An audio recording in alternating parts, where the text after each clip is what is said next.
Greetings, guys. Welcome again to another episode of CEO Chatter Live.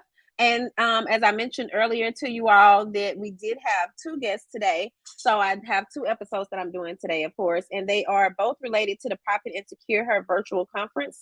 And so if you're tuned in, I'd love to know where you're watching from. And I'm going to take a second to make certain that I share this live on my Facebook page, but I also invite you guys to share the live across your networks as well so that others can tune in and know all about CEO Chatter Live. Okay, so now that I've shared, let me get into my guest bio. So the second guest for today is Theresa Noye. Theresa is one of the speakers for the Profit and Secure Her virtual conference, July 11th through the 13th. But she is also a dedicated advocate for women's empowerment and self-love. With her radical self-love method, she helps women prioritize themselves without guilt. With 25 plus years of experience in personal development and spiritual formation, she guides clients to embrace unconditional love and create their most authentic lives. Award-winning author and speaker, Theresa's greatest joy is witnessing her clients transform through the power of joy, the power of love, y'all, not joy. But but I'm certain she's probably had some joy somewhere in there because she just seems to have a good spirit. So I'm gonna bring Theresa in now. Greetings. Greetings. Hey. So how are you doing today? Excellent, Fancy. I'm well, thank you. How are you? I'm good. So we could just get right into things. I figured, I keep wanting to call you a self-care coach, but I see that you say that you are an advocate. So I'm gonna make certain that I say that. Okay, so I'm going to get into my first question then. What is your self-care story? Was it something you always practiced or did you have to learn? Right. So let me address, self-love and self-care. They are in the same basket, right? Because Mhm. if you really love yourself, you're going to care for yourself.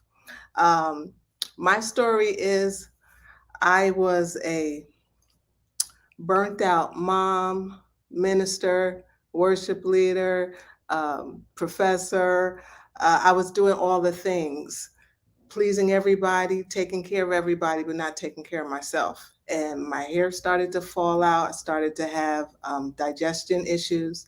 And that was my wake up call. I believe that we all get these invitations, right? We always get these divine shoulder taps to take care of yourself, prioritize yourself, value yourself. And if we don't follow that, there's going to be some type of interruption in our life that's going to cause us to stop and reevaluate. And that was my invitation to let's reevaluate how we're doing life, because there's only one of me. True. That is very true. Yeah, yeah. So I started to really look at how I was doing life, setting boundaries, beginning to honor myself and to incorporate practices and habits that didn't cause me to have to wait until I was all broke down to take care of myself, because sometimes we wait until we get all burnt out before we start to do something. But developing ongoing habits and practices, and that's what I teach the women that I work with, to develop ongoing practices and habits so that, you're not doing it when you're at the point of about to have a nervous breakdown. Wow, you actually kind of went into one of my later questions, but I was reviewing your website and I read your story about you and your son, and I thought that that was so sweet. Congratulations to you both. I wish him nothing but success. But I was also curious to know like what steps you took to transform your life. And you said you transform your life with love, authenticity, intention, and power. Mhm. So you also just mentioned like those practices, but what exactly are can you share a few practices Yeah, with us? here's the thing that I think is the most important thing to recognize, that we are beings, right? We were created to be. And oftentimes, what do we spend our time doing Doing. and trying to get stuff, having? But we were created to be. That is the essence of who we are, beings. And the life, the energy, the fulfillment, the love, the enjoyment, everything, all the things that we're trying to get It comes through the practice being, of being. So, what I had to do was get back to being. And what I recognize, and tell me if this resonates with you, Fancy. We live it pretty much in two categories. Either we are moving from a place of fear or we're moving from a place of love. Meaning, even some of our accomplishments and the achievements and the thing that we're going for, we're doing it because we're afraid of our future. We're afraid of making a mistake. We're afraid of security, or, we got voices in our head of what people have said about us. So we got to prove them wrong, right? It's coming from this energy that depletes you, that's very constrictive. So what I Mm-hmm. began to do was to pay attention to how I was doing things and doing it from a place of love. And if you know anything about love, it energizes you, it expands you. It feels good. It lifts you up, right? And so when you begin to move from a place of love, where you're not doing things out of obligation or out of duty, or you're doing the things that bring you joy, you're paying attention to your body, you're paying attention to how it makes you feel. Does it expand me or does it constrict me? And if you just do that, if you just begin to just practice that level of awareness where you're tuning into how do I feel? Am I feeling expansive or I'm feeling constrictive? That'll be a number one cue as to how you begin to organize your life around those things. Wow. And you just said a mouthful. And I think that that's something it it sounds pretty easy, but I guess it's the practice of being aware though, but either way, it is definitely doable. We can all do that. So I Yeah. like that a lot. And I can relate to like the what you said about we're either doing it from those two places, out of fear or out of love. And that is tend to, that is I think that's something that a lot of us can relate to Oh, actually. yeah, yeah, yeah. And you know what? I mean, you said it is simple. Simple doesn't mean easy, right? But it is simple. It's not rocket science. But the key is it is a practice. And if you look at it this way, we all are just the sum total of our habits, of things that we've practiced over and over and over again. So you just have to learn how some new habits. That's all. It's really, and once you get it, like once you get it, then you got it. You got it. It's just like when you put your hand on the stove, you only got to burn yourself one time. You're not going to go put your hand on the stove no more, right? Once Right. you get it, you really get it. And it's just a matter of just learning to live in this different way because we've been conditioned to live, the other way. Yeah.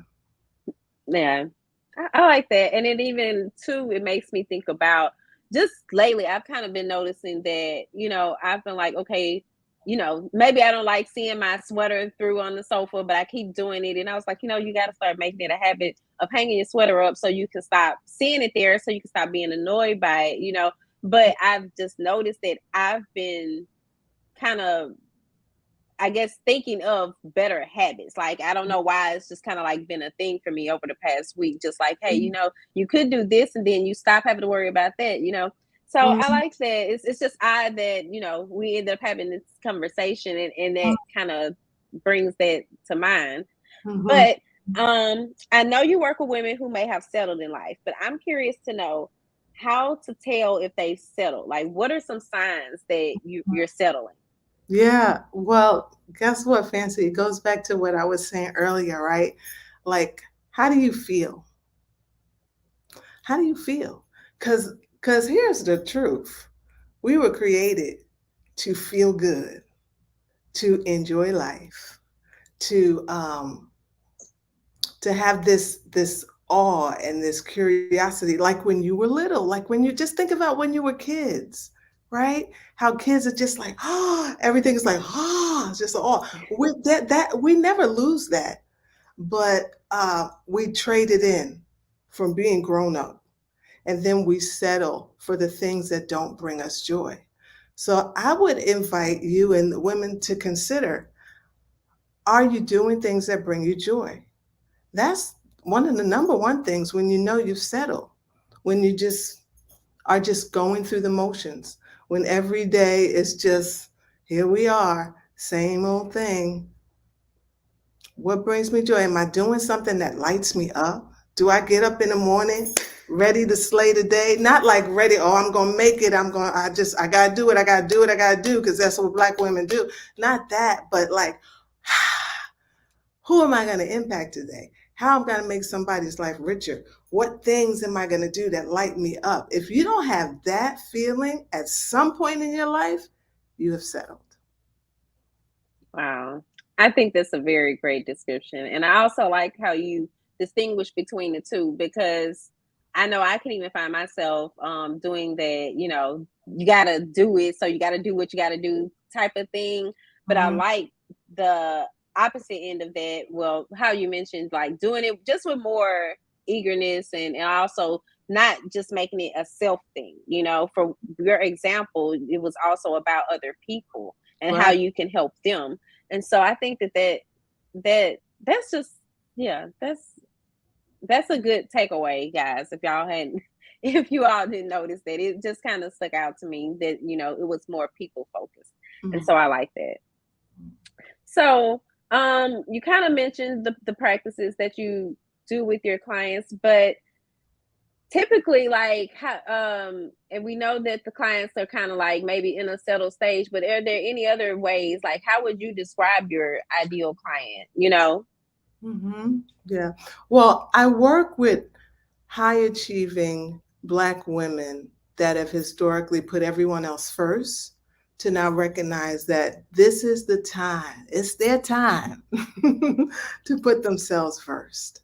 So, we as Black women, we have a very unique journey. We straddle both our personal and our professional realms, and our strength and our resilience, right? Like we were just talking about, it's celebrated. That's who we are, but they come at a cost. They come at a cost. Hmm. So my ideal client is the Black woman who recognizes that there's so much pressure that she's putting on herself, even though she's a high achiever and she's doing things, she's making things happen, but she also recognizes that she does not have to make herself a sacrifice for everyone else. And she's looking for a way to set those boundaries, put them in place, keep them, right? So that she can live from a place where she's caring for herself and at the same time has more space and energy to do the things that she loves for other people.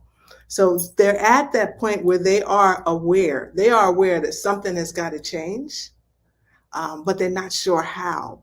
How do I make this simple for me? Right. So I create systems to make it simple to set those boundaries, simple to create space to care for yourself, simple to know how to navigate all of your busy responsibilities and get more time for yourself so that you can begin to be present with the people that you love and that are in your life. Got it. And I also, while looking checking out your website, I see that you mentioned self-sabotage.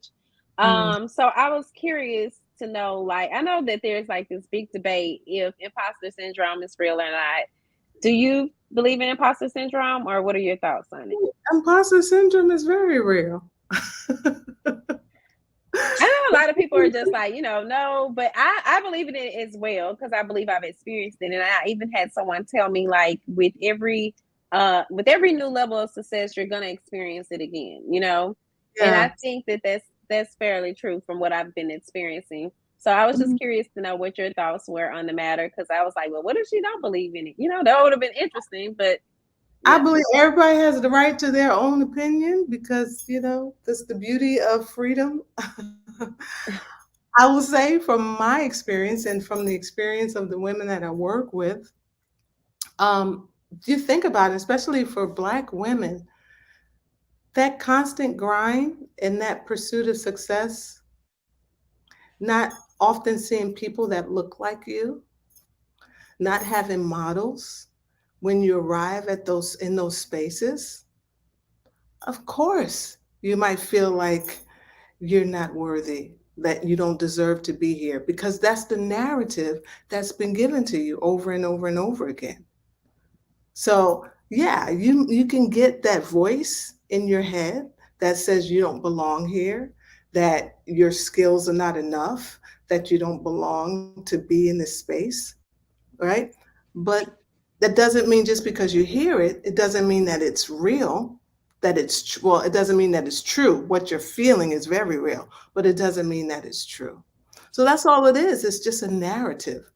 So being able to identify that and to change your narrative, because we're the sum total of what we believe. So if you heard something over and over and over again, that's what you come to believe, right? That's how you Yeah. know your name. How'd you become to know your name? Because you heard it over and over again. So now it's like, oh, I'm fancy. I'm Francesca. That's who I am. Why? Because you heard that over and over again. So if you hear this, that you're not worthy, that you don't belong in this space, that you don't have what it takes, that you need to sit here and don't take up space and don't talk. If you hear that over and over again, of course, when you get there, there's a conflict because I've heard something else, but now I'm here. Do I fit? What do I do? So it's just a matter of recognizing, yes, but it's just a voice. It's just a voice, and I could change that story. And let me tell you who I am, and let me tell you what we're gonna do, and begin to make that your operating system. I like that. And that is basically how I've done it. I realized like for me personally, I had to look back at past successes, and just kind of go from there. So what you're saying, it aligns with, how I've been doing this. I see that I'm on track for that. So what do you find most rewarding about working with your clients? Oh my gosh. Well, how much time you have? No. I love it. You know what's most rewarding is just to see people, like I said, change the narrative and begin to reclaim their time, begin to do the things that they really love and enjoy, begin to have more fulfilling relationships, begin to have more quality time with their loved ones and their family and their friends, and to begin to color outside the lines, you know, and to embrace a more expansive vision for themselves, and to live it and to see it. And when they do that, right, this is the thing, when we change, right, everybody else around us changes. That's the beautiful thing about Black women. When we start doing our work and when we start shifting and changing, we're going to bring a whole bunch of people along with us. So I'm not only just impacting these women that I work with, but I'm impacting their family and their friends, generations and generations and generations. So I'm going to always live. My legacy is going to live on throughout these women and their lives. Yeah. So switching gears a little, what will you be presenting at Profit and Secure Her virtual conference? Ooh, yes. So, sacred self, we're going to talk about navigating self care challenges for the Black businesswoman. Gotcha. Mhm. Well, do you have any projects or events that you care to share before we wrap up? Oh, wow. Well, right now I'm working on a special invitation only retreat for high achieving Black women with my partner, Leslie Freelo. So we're excited to present that. And I also have my one on one packages where I work with women one on one in order to create the love of their life that they want. Okay. Well, both of those projects sounds exciting, so I wish you all the best with those, and I'm looking forward to seeing you at the conference, and also just to see what your presentation is going to be about. Although I'll be working controls, I know that I'll go back and watch the presentations just like so I can get what everybody else got as well. So, guys, you all can find Theresa at theresanoye.com, and that's TheresaNoye.com. And then you can find her on Instagram at Theresa.Noye. That's TheresaNoye. So thank you so much, Theresa, for joining me for this episode of CEO Chatter Live and just all the things you said. Like I can just, feel the love exuding from you. Seems like it, and this has been an interesting conversation. So I think the listeners are going to really enjoy it listening to the replays. Oh, thank you so much for having me, Fancy. I appreciate you. Not a problem. Well, I'm gonna go ahead on and take you off and do my little spiel, and then we'll wrap up. So thank you again, and you have a blessed day. Thank you, you too. All right, guys. So before I wrap up, I just want to make certain that I let you all know about the Poppin' and Secure Her tickets. Again, if you watched the first episode of today, I did share the link and I'm sharing the link now again. But it is bit.ly, bit.ly PNSHERTICKETS PNS Her tickets. So bit.ly.com /PNS Her tickets. And the tickets are very affordable. We do have 3-day passes. If you are going to attend nightly, then they're $10 a night. And then if you're going to do all 3 days, then they're $25. We have had some codes running. We may do another code for you all to get something off. And then I'm trying to think if there's anything else. I think that is everything. But Profit and Secure Her virtual conference is sponsored by Fire Savvy, Keep, Nishay Richardson, who was just on with me, and also Shayna Jefferson. So you all will be learning more about these people as we're going along and about their businesses as well. And last week we had Donna St. Louis from Fire Savvy. So her episode will be dropping on the podcasting platforms this week if you all want to go back and listen to that, or you can always watch the live on any of these pages. So thank you all again for tuning in. I hope to see you all at the Profit and Secure Her virtual conference. And you all have a great day. Peace and blessings. Oh, one last thing. I will be going live tomorrow for a group interview with some of the other ladies from the Profit and Secure Her conference. That'll be tomorrow, Tuesday, the 27th, at 6 p.m. Central Time on our Instagram page. Okay, now peace and blessings, y'all.